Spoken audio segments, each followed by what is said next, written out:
Happy Monday, Giants fans. Welcome back to Giants Latest, your number one source for all things New York Giants. The tight ends spoke to John Schmelk on Giants Huddle, so we're going to talk about them today. Tomorrow, we're going to talk about quarterbacks, and then we're going to talk about some other stuff throughout the rest of the week. But John Schmelk did say that he's actually talking to all the position groups, so I think this will be great to get us through the next couple weeks until training camp starts, and we can actually talk some real live Giants football. I will be at basically all of the weekday training camp, so we'll have a lot to discuss with you guys as soon as practice is over. So stay tuned for that and make sure you hit subscribe. All right, let's start with Daniel Bellinger. He is going into the final year of his initial rookie contract with the New York Giants. He was a guy who was pretty promising his rookie year. He had a great year and then dealt with some injuries and things. And, unfortunately, because the O-line has been so bad, has been forced to block quite a bit. But he said going from the last couple of years until now, his last year with the Giants, he said that he's learned a lot. And the biggest thing is he feels like learning the nuances of the NFL and the Giants. And he feels like he's in a really good place with all of that right now. And then he really feels like a veteran. He said he's learning how everyone processes things, and that's really important too, especially in a difficult offense like this. He said in the one way he feels like he's really improved has been his versatility. So throughout college, his biggest thing was just to focus on running. And that was about it. And since he's been with the Giants, he has been used as a fullback. He's used in the pass game, the run game, and he's been able to manage all of it. And he said that he loves it. He loves that he's versatile, that he's been used in all of these different ways and wants to continue doing that. He said he's super excited about the run game. And as that develops and improve, obviously will open up the passing game, especially for a guy like him. He was asked about the coaches and said that they're doing a great job of putting them in the best positions possible. Now, that's music to my ears because I talk a lot about how I feel like that is something that maybe this coaching staff has been missing. Maybe it really has just been the fact that the offensive line can't block and that the quarterback hasn't thrown the ball. I don't know. Maybe it's all of those things, but I'm excited to hear that from Daniel Bellinger and hope that it translates on the field. He also said the tight end group works really well together, and he reiterated basically exactly what Tyrone Tracy said, that even though the players all play the same position and they love the room that they're in, they all offer different types of play. And that fosters good competition throughout the room and something that he enjoys being a part of. He was asked about Fedoni, obviously the fact that he's a rookie. He said that he's very athletic and he's just a business type guy who knows what he's doing. He wants to go out there. He wants to help the team, and said he's also a quick learner based on being a part of Matt Rule's offense in Nebraska. Now, John Schmelk said this to Bellinger, and he also said it to Fedoni when he talked to him, that Matt Rule runs a very pro-style offense. Now, here come all the Jackson Dart people who are going to tell me, oh, but you always say that Jackson Dart. Guys, I'm just saying what John Schmelk said. I don't know Matt Rule's offense, okay? That's what he said. He wants to call it a pro-style offense. By all means, John Schmelk, you can call it that. So, Bellinger kind of reiterated that and saying, whatever the offense was that he run, whether it was officially pro-style or not, he's ahead of the game of some of the other rookies because of how much he has learned and did in Nebraska. Lastly, he was asked about what his goal is for his final year with the Giants, and he said, it's just to help the team win in whatever way that I can. Now, let's talk about Chris Manhertz, who said that he feels like the seasoned vet in the room. Even though he's only been on the team, this is only his second year with the Giants. He is obviously the oldest of the crew and has the most experience playing tight end, being in the NFL, etc. So he's been really helpful to some of the young guys. He said that there's a lot of different skill sets, good versatility, again, reiterating what Daniel Bellinger said. He said he thinks that there's high upside for this tight end room, especially for a young guy like Theo. He said, Theo was coming on last year before that injury, and he feels like in year 2, he's going to be able to take it a step further. He said part of being successful at this point in his career is being able to be dependable and healthy. And that's something that he really wants to focus on with this Giants team, is that he wants to be able to play all 17 games. He wants to be dependable for his teammates and know that if he gets the call to run out there on the field, that he is ready to go and he's going to make a play. Lastly, he said his role is to bring physical presence in the run game and emphasize the tough brand of football that the Giants are about.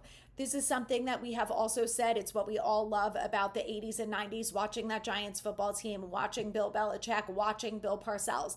that football team was different. And obviously it was the 80s and 90s, things were different, but you can just tell that the Giants have not really had that same like hard-nosed approach, and I hope that this is the year that we kind of finally start to see that. And I think with some of the players on defense and some of the players that they also brought in on offense, I think we're gonna see that. But I love that Manhertz called that out and said, look, this is what we want to be. We want to be those tough hard-nosed guys, and I'm going to do my best to be able to do that.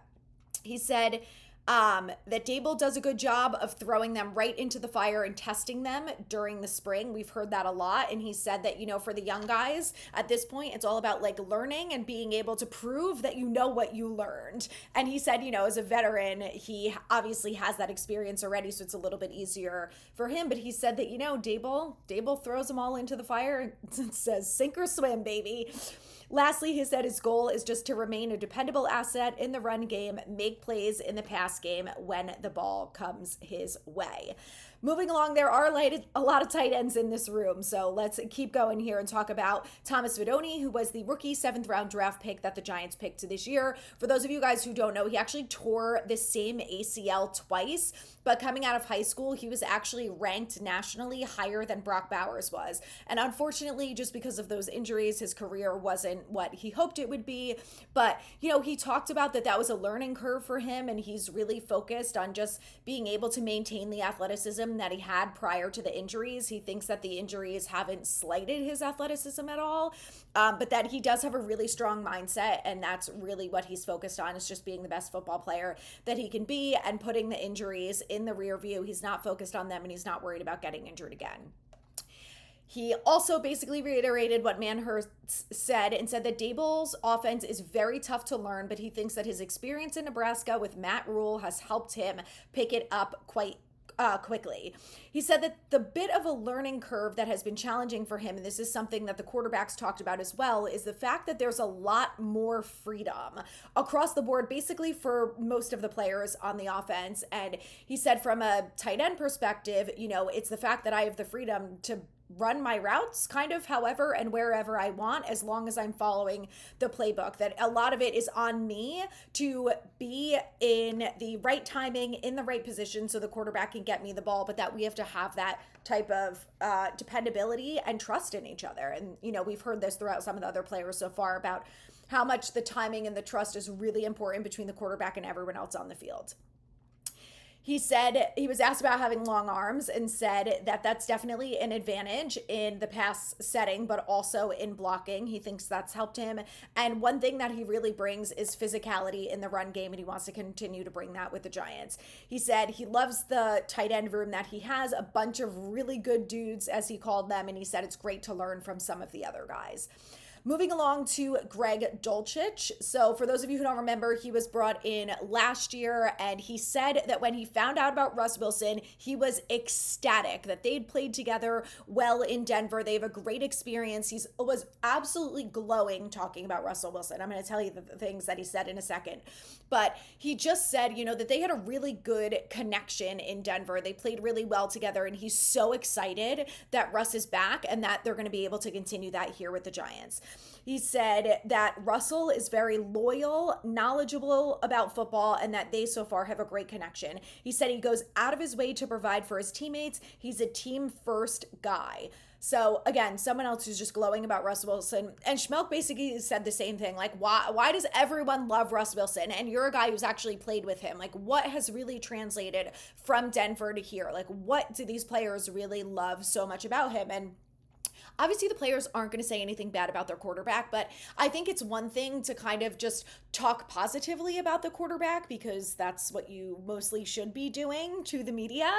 But I think the fact that they're literally glowing reviews, like he said he's ecstatic about Russell Wilson being here. I just think there is a different sense of excitement about the quarterback position specifically now than there has been for the last couple years. I think we would probably all agree about that. And whether or not you love or hate Russ Wilson, the fact that there's a change there, it's an upgrade over what we've had, I think should be exciting to most, if not all of us.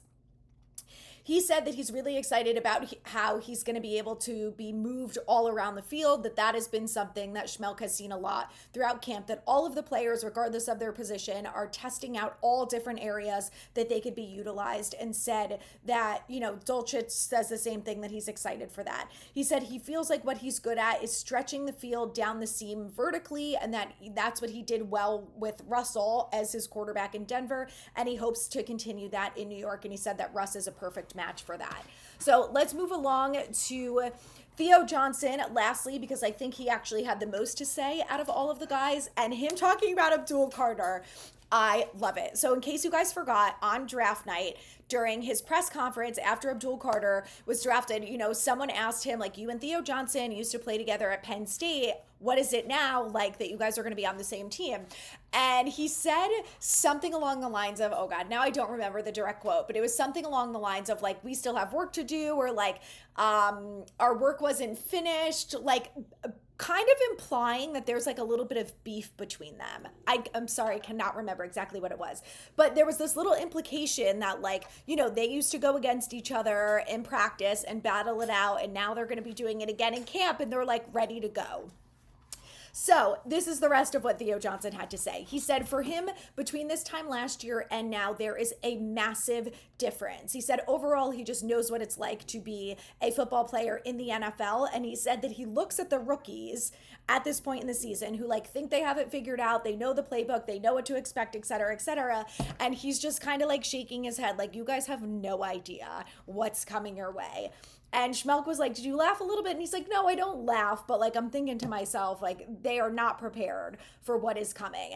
And he said, that when it came to the injury last year, he felt like he was really hitting his stride and making his mark. And he was, finally getting to that point where he was making a lot of plays and had this good connection with DJ, or at that point, whoever the freaking quarterback was.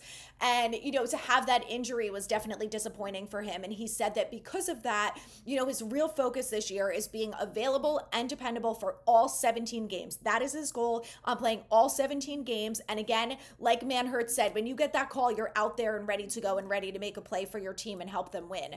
But he also said that, he has taken his nutrition and his workouts, everything to the next level. He said, I think about every single piece of food that I put in my body, everything that I drink. I'm so focused on being the best, strongest version of me so I can be the best dependable football player out there. He also said that he does Pilates twice a week, which if you've ever done Pilates, especially reformer Pilates, you know how hard it is. But he said that he's really been focusing on building up his core because he thinks that's something that he has to improve upon, was a little bit with finishing the plays and the blocks. That he said he would get in the right position and he would start it, and then all of a sudden he would kind of fall off and not finish the block. And part of the reason was the way that his hips were set, that he wasn't keeping them close enough to the player to keep the opposite player in the right position of where he wanted him to be so he could fully block him, and make space for whoever was behind him or the quarterback. And he said that, part of that has come with core strengthening, which is why he's doing Pilates. All right, let's get to Abdul Carter. So he said that, him and Abdul Carter are both two high-level competitors, that practices at Penn State used to get tough and they used to get violent. And he said that the coaches would kind of go along with it and set them up to do one-on-one battles in front of the whole team. Because the coach's perspective was, we know that these are the two of the best guys, the best on offense, the best on defense, and then going against each other, like they say, is iron sharpens iron, is only going to make them better. And the fact that they used to do that and they had the pressure on each other going one-on-one, he said, it just fostered an environment of competition and, being the best and working hard and being tough and all of that. And he said he's excited to continue that this year with Abdul Carter, them being together on the Giants. But he said Abdul Carter's super competitive. He said he's a great guy. He's happy to be on the same team as him. But, just that they're two of the top guys and it's competitive and it's football. It is what it is. We saw our own guys fighting at practice because of the same thing, right? So, I hope they don't get in any fist fights, but it wouldn't surprise me if they're duking it out a little bit during camp, but just someone break it up before either one of them gets injured because we can't afford that. So lastly, he said that, being in this Daboll's offense, he said that being in year 2 obviously feels significantly different than being in year 1. He said that on the receiving game, he's been experimenting, but thinks he'll be more used in the option game and that he'll be doing different things on third down. He said that there's different concepts that complement his skill set and play style, and that's something that the coaches have taken advantage of. He thinks he'll still be used in the seam game, but that he'll have the opportunity for more intermediate option routes. And he basically reiterated what some of the other players were saying, is that they really have this freedom and flexibility as the tight end to kind of run their own routes. They just really have to have that connection with the quarterback and be in the right place at the right time. So I thought that was interesting. We have the quarterbacks coming up next, so make sure you subscribe, and then we will keep going throughout all the position groups as they talk to the media.